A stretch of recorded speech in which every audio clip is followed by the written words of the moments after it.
नमस्कार यूट्यूबर सकल भक्त शिष्यদের জানাই आंतरिक প্রীতি শুভেচ্ছা অভিনন্দন। অবশ্যই ভালো আছেন, ভালো থাকবেন। ভালো থাকার জন্যই হচ্ছে জীবন। যাতে সুস্থ থাকেন, ভালো থাকেন, তার জন্য আমি বিশেষ কয়েকটি কথা বলবো আপনাদের। ভগবান শ্রীকৃষ্ণের জন্মদিন আপনারা জানেন।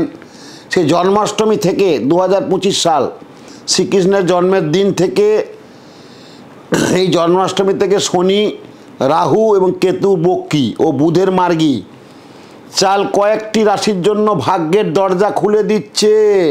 চারটে রাশির আচ্ছা দিন, চারটে রাশির আচ্ছা দিন আসছে। আপনি ভাবছেন কোন রাশি? নিশ্চয় বলবো, বলার জন্যই তো বিশ্বনাথ শাস্ত্রী। তো যাই হোক, বিশ্ব রাশির কথা প্রথমেই বলবো। দুরন্ত দুর্দান্ত সময় আসতে চলেছে। শনি, রাহু ও কেতুর বক্রীর ফলে বুধের মার্গী অত্যন্ত সুন্দর মুহূর্ত আসতে চলেছে। শ্বশুরবাড়ির সঙ্গে যাদের কিচাইন ছিল, যাদের মানে ভালো বন্ধুত্ব ছিল না বা বাধা ছিল, শ্বশুরবাড়ির লোকজনকে সহ্য করতে পারছিল না, জামাইকে শ্বশুর শাশুড়ির সঙ্গে একটা লড়াই চলছে, এরকম অনেক ফ্যামিলি আমি দেখেছি। তাদের ক্ষেত্রে কিন্তু ভীষণ বিশ্বরাশির ক্ষেত্রে সেই বাধা বিপত্তি সব কেটে গিয়ে সুন্দর একটা মিলন, সুমধুর মিলন ঘটতে চলেছে। সমাজে মান সম্মান পাবেন, বৃদ্ধি হতে চলেছে এবং যে সমস্ত বাধা বিপত্তির মধ্যে আপনারা চলছেন সেগুলো কিন্তু অনেক ভালো অনুকূল পরিবেশ তৈরি হতে চলেছে। নতুন নতুন পরিস্থিতি আসতে চলেছে, নতুন নতুন চাকরি পাবেন। যারা চাকরি আকাঙ্ক্ষী, ভীষণভাবে চাকরিতে খুব ডিস্টার্ব বা চাকরি চেঞ্জিং করার মতন ডিসিশন ঠিক মতো নিতে পারছেন না, তাদের ক্ষেত্রে বলো বিশ্ব রাশির ক্ষেত্রে কুইক ডিসিশন নিয়ে নেন, ভীষণ ভালো খবর। এবং যেখানে আপনি পদোন্নতি ঘটবে, অর্থোন্নতি ঘটতে হবেই হবে, বাধ্য হবে এবং হবেই। মিলিয়ে নেবেন আমার কথা, বিশ্বনাথ শাস্ত্রী বলছে। সিংহ রাশি জন্মাষ্টমী থেকেই, ভগবান শ্রীকৃষ্ণের জন্মাষ্টমীর দিন থেকেই ভালো সময় আসতে চলেছে।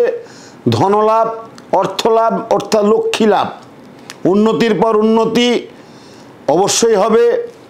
জীবনে অনেক কিছু বিপর্যয় থেকে মুক্তি পাবেন। শরীর মন ভালো থাকবে। নানান সমস্যার সমাধান, যে সমস্যাগুলো আপনারা জড়িয়ে পড়েছেন, জটিলতা, একটার পর একটা ঝামেলা, তাদের ক্ষেত্রে অনেক ভালো মুহূর্ত আসছে এবং বড়সড় লাভ হতে পারে। অর্থনৈতিক সমৃদ্ধি, বড়সড় উন্নতির যোগ আসছে সিংহ রাশির ক্ষেত্রে। এবার আসছি কোন রাশি? আপনারা ভাবছেন আমার কি রাশি? তুলা রাশি। তুলা রাশি জাতক জাতিকের জন্য শনি, রাহু, কেতু, বক্রী, বুধের মার্গী আসতে চলেছে। বিশাল লাভের মুখ দেখতে পাবেন।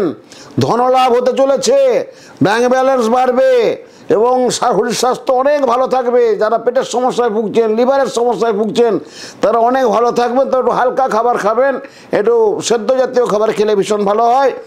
যাদের পেট লিভারের সমস্যা, অনেক মুক্তি পাবেন। শারীরিক দিক থেকে, মানসিক দিক থেকে যে সমস্যাগুলো আসছে সেগুলো আস্তে আস্তে মুক্তির পথ তৈরি হয়ে যাবে।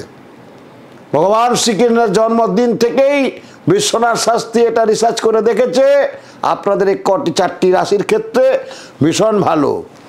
তাহলে প্রথমে আমি বললাম বৃষ রাশি, তারপরে বললাম সিংহ রাশি, তারপরে বললাম তুলা রাশি। এবারে বলবো আরেকটি রাশি আছে। চারটে রাশির আচ্ছা দিন। আর একটা রাশি হচ্ছে মীন রাশি। বর্তমানে শনির 7.5 দ্বিতীয় পর্যায়ে চাপ থাকলেও পরিস্থিতি আসতে চলেছে ভীষণ ভালো ভগবান শ্রীকৃষ্ণের কৃপায়। জীবন আগে যা ছিল অনেক ভালো থাকবে, সুন্দর থাকবে, সুমধুর হবে। স্বামী স্ত্রীর মধ্যে যে অন্তর্তন্ত্র কলহ ছিল সেটা মিটে যাবে। ভাই বোনের বিবাদ ছিল সেটাও মিটে যাবে। যারা বিনিয়োগ করতে ইচ্ছুক তারা অবশ্যই বড়সড় মুনাফা লাভ করতে চলেছেন। চাকরি ও ব্যবসার বিশাল উন্নতির যোগ আসছে এবং বেতন বাড়ছে না, কর্ম করেই যাচ্ছেন, তাদের ক্ষেত্রে কিন্তু মীন রাশির ক্ষেত্রে বেতন বৃদ্ধি হবে। অর্থনৈতিক যে চাপ, ভীষণভাবে কষ্টের মধ্যে আছেন এবং টাকা পয়সা নিয়ে খুব জর্জরিত, অর্থ উন্নতি হচ্ছে না, আয়ের চেয়ে ব্যয় হচ্ছে, তাদের চিন্তা কিন্তু অনেক মুক্ত। এটা বিশ্বনাথ শাস্ত্রী বলছে। অবশ্যই মিলিয়ে নেবেন। সবাই ভালো থাকুন, শুভ হোক, শুভ কামনা করি। আদ্যাশক্তি মহামায়ার কাছে আমার এপিসোড আপনারা দেখতে থাকুন, সাবস্ক্রাইব করুন, অপরকে দেখার সুযোগ করে দেন। আর মায়ের ইচ্ছা থাকলে, আত্মার সঙ্গে আত্মার কানেকশন না থাকলে আমার কাছে আসা যাবে না। আপনাদের আশীর্বাদে আমি লন্ডনে গিয়েছিলাম রিসেন্ট, সম্প্রতি 22শে জুলাই লন্ডনে বিশাল একটা অ্যাওয়ার্ড আমি পেলাম, যে অ্যাওয়ার্ড মায়ের কৃপা এবং আপনাদের সমস্ত মানুষের ভালোবাসা আমার কর্মকাণ্ড। লেজেন্ড, ভারতবর্ষের মধ্যে জ্যোতিষতন্ত্র গুরু হিসেবে legend award Mrs Alex, Oxford ইউনিভার্সিটির এক কর্ণধার, তিনিও একজন জ্যোতিষবিজ্ঞানী, তিনি তুলে দিলেন আমার হাতে। এটা আপনাদের আশীর্বাদ, কিন্তু আমার কিছু নয়। আমার কর্মকাণ্ড 35 বছরের সাধনা চলছে। অতি ক্ষুদ্রাতীত মানুষ, মায়ের আশীর্বাদ এবং আপনাদের ভালোবাসা নিয়েই বিশ্বনাথ শাস্ত্রী চলবে আগামী দিনও। যতদিন বাঁচব এই মায়ের পায়ে, ভগবান শ্রীকৃষ্ণর পায়ে, আর যেখানে আমার সাধন ক্ষেত্র সেই তারাময়ীর পায়ে, সেই তারাপীঠ ছাড়া তো আমি চলতে পারি না। আপনারা জানেন লক্ষ লক্ষ মানুষের আমি কাজ করেছি, আমার সাথে কামাখ্যা পর্যন্ত গেছে, সব আমার সঙ্গে তারাপীঠে গেছে। যাদের বিশেষ বিশেষ ক্রিয়া থাকে আমি নিয়ে যেয়ে বসিয়ে আমি ক্রিয়া করে থাকি এবং পঞ্চকৌল নিয়ে আমি ক্রিয়া করে থাকি। একথা সত্য, একথা প্রমাণিত, একথা দর্শনিত, আপনারা নিজে চোখে দেখেছেন। যারা আমার কাছে এসেছেন, যারা ক্রিয়া করিয়েছেন, তারা কিন্তু দেখেছেন। এটাই আমার চলবে সাধনা, এটাই চলবে আমার সৎ আরাধনা, এটাই চলবে আপনাদের মানুষের পাশে দাঁড়ানো। কারণ মানুষ মানুষের জন্য, জীবন জীবনের জন্য একটুকু সহানুভূতি কি মানুষ কি পেতে পারে না ও বন্ধু, এ কথাটা মনে রাখতে হবে। জ্যোতিষ এটা নয় এলাম আর স্টোন কিছু পড়লাম চলে গেলাম নয়, আত্মার সঙ্গে আত্মার মহামিলন তৈরি হবে, সারা জীবন বিশ্বনাথ শাস্ত্রী পাশে থাকবে এবং আপনাদের চলার পথকে, কর্ম তো আপনাকে করতেই হবে। ভগবান শ্রীকৃষ্ণ করেছে, বলেছেন কর্ম করে যাও বৎস, ফলের আশা করো না। কর্মনাং ব্যতিকারস্তু মা ফলেষু কদাচন। হে বৎস, তুমি কর্ম করে যাও, ফল অবশ্যই পাবে। তো নিষ্ঠা থাকতে হবে, সততা থাকতে হবে, মাতৃপ্রেম থাকতে হবে, ঈশ্বরপ্রেম থাকতে হবে, পিতা মাতাকে ভালোবাসতে হবে। যে সন্তান পিতা মাতাকে শ্রদ্ধা সম্মান করে না, সে 5 লাখ টাকা, 1 লাখ টাকা, 4 লাখ টাকা, 50,000 টাকা চুনি পড়লেও তার কিন্তু কাজ হবে না। এটা বিশ্বনাথ সাথে রিসার্চ করে দেখেছে। কারণ পিতা স্বর্গ, পিতা ধর্ম, পিত হি পরমান্তবা, পিত হি প্রতিমা পণ্য প্রিয়ন্তে সর্বদেবতা জননী জন্মভূমিশ্চ স্বর্গাদপি গরীয়সী। মায়ের উপর শ্রেষ্ঠ দেবী পৃথিবীতে হতে পারে না। সে যে মা শ্রেষ্ঠ, বাবা শ্রেষ্ঠ।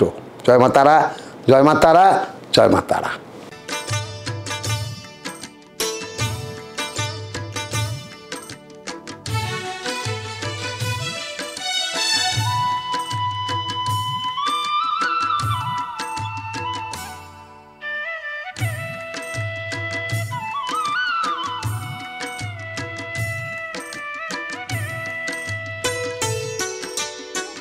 গুরুবরকে জানাই গো প্রণাম, তস্मै শ্রী গুরুবে নমঃ। গুরুবরকে জানাই গো প্রণাম, তস্मै শ্রী গুরুবে নমঃ। হবে স্বপ্ন সাকার, মিটে যাবে অন্ধকার, হবে স্বপ্ন সাকার, মিটে যাবে অন্ধকার। শ্রী শ্রী বিশ্বনাথ শাস্ত্রী জেনার নাম, শ্রী শ্রী বিশ্বনাথ শাস্ত্রী জেনার নাম, তস্मै শ্রী গুরুবে নমঃ। গুরুবরকে জানাই গো প্রণাম, তস্मै শ্রী গুরুবে নমঃ। গুরুবরকে জানাই গো প্রণাম, তস্मै শ্রী গুরুবে নমঃ।